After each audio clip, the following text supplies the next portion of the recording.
ایک قوم جس پر اللہ کی رحمت کا سایہ تھا، اللہ نے انہیں بھوک، خوف اور دشمن سے بچایا۔ ہر مشکل میں اللہ کی مدد محسوس کی۔ پھر اللہ نے انہیں صرف ایک امتحان دیا، چھوٹا امتحان مگر صبر بھرا ہوا۔ یہ لوگ بولے، ہم اللہ کے حکم کو نہیں توڑیں گے، بس تھوڑا سا فائدہ نکال لیں گے، اور یوں رحمت کا راستہ بند ہو گیا۔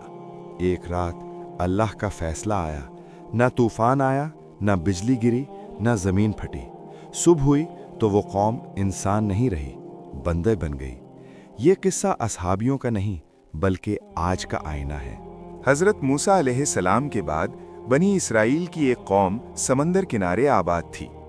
ہر طرف اللہ کی نعمتیں تھیں، سمندر کی ہوا، دھوپ، لہروں کی خوشبو، زمین زرخیز، سبزہ اور میٹھا پانی۔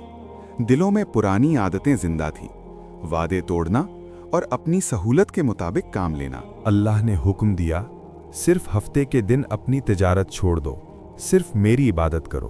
شہر میں یہ بات پھیل گئی۔ ایک شخص بولا، بس ایک دن کی بات ہے، اللہ کے لیے رک جائیں گے۔ دوسرا ہنس کر بولا، دیکھتے ہیں، سمندر مچھلیوں سے بھرا ہوا ہے، پھر بھی ہم راستہ نکالیں گے۔ جس دن شکار منع تھا، سمندر مچھلیوں سے بھرا ہوا تھا۔ تازہ موٹی مچھلیاں خود کنارے آ رہی تھیں۔ چالاک لوگوں نے کہا، نالیاں کھودیں، مچھلیاں خود جال میں پھنس جائیں گی، اللہ بھی خوش، ہم بھی خوش۔ بوڑھے بولے، اللہ سب دیکھ رہا ہے۔ نوجوان ہنس کر بولے، ہم صرف عقل سے کام لے رہے ہیں، حکم توڑ نہیں رہے۔ لیکن اللہ کے سامنے کوئی چالاکی چھپتی نہیں۔ روایت ہے کہ بعض نوجوان چھتوں اور دیواروں سے دیکھ کر مچھلیاں جال میں ڈالنے کی کوشش کرتے تھے۔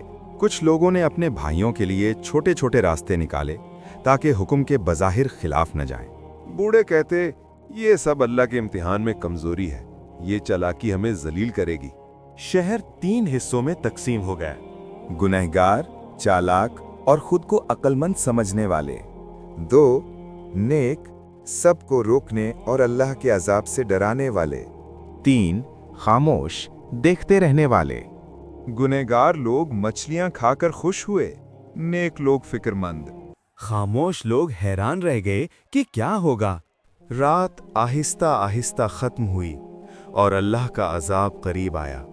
روشنی میں جسم بدلنے لگے، ہاتھ اور پاؤں لمبے، بال اگنے لگے، آواز بھاری۔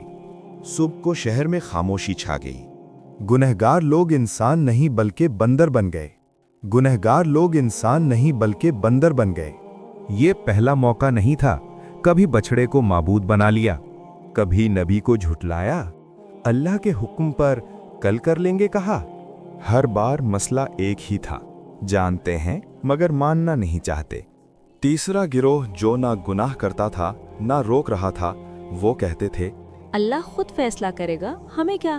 لیکن روایت میں آتا ہے کہ جب عذاب آیا تو خاموش رہنے والے بھی محفوظ نہ رہے۔ حق دیکھ کر خاموش رہنا بھی جرم بن گیا۔ یہ قوم کہتی تھی، ہم اللہ کے چنے ہوئے لوگ ہیں، عذاب ہم پر کیسے آئے گا؟ یہ غرور انہیں سب سے نیچے لے آیا۔ جب انسان خود کو اللہ کے قانون سے اوپر سمجھنے لگے تو اللہ اسے جانوروں سے بھی نیچے کر دیتا ہے۔ آج بھی ایسے واقعات نظر آتے ہیں۔ سود اور رشوت کاروباری ماڈل میں، جھوٹ اور چالاکی مارکیٹنگ میں، عبادت کے ظاہری عمل کے پیچھے نیت خراب۔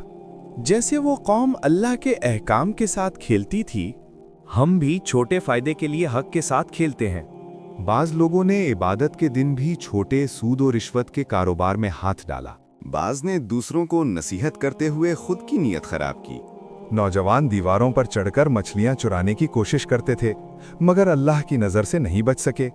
یاد رکھو، اللہ صرف اعمال نہیں، نیت دیکھتا ہے۔ نیت خراب ہو تو عبادت بھی وبال بن جاتی ہے، نیت صاف ہو تو تھوڑا عمل بھی قبول ہوتا ہے۔ کیا ہم بھی چھوٹے فائدے کے لیے حق کے ساتھ کھیل رہے ہیں؟ کیا ہم بھی اللہ کے احکام کے ساتھ چالاکی کر کے اپنے فائدے کے لیے کام لیتے ہیں؟ آج بھی ہمیں یہ کہانی ہوشیار رہنے کی یاد دہانی دیتی ہے۔ اب سوال یہ نہیں کہ وہ قوم کیوں بندر بنی، سوال یہ ہے، کیا ہم بھی اسی راستے پر تو نہیں؟ حق جانتے ہوئے خاموش، گناہ کو نام بدل کر جائز اور دین کو اپنے فائدے کے لیے استعمال۔ اپنا جواب کامنٹس میں لکھیں۔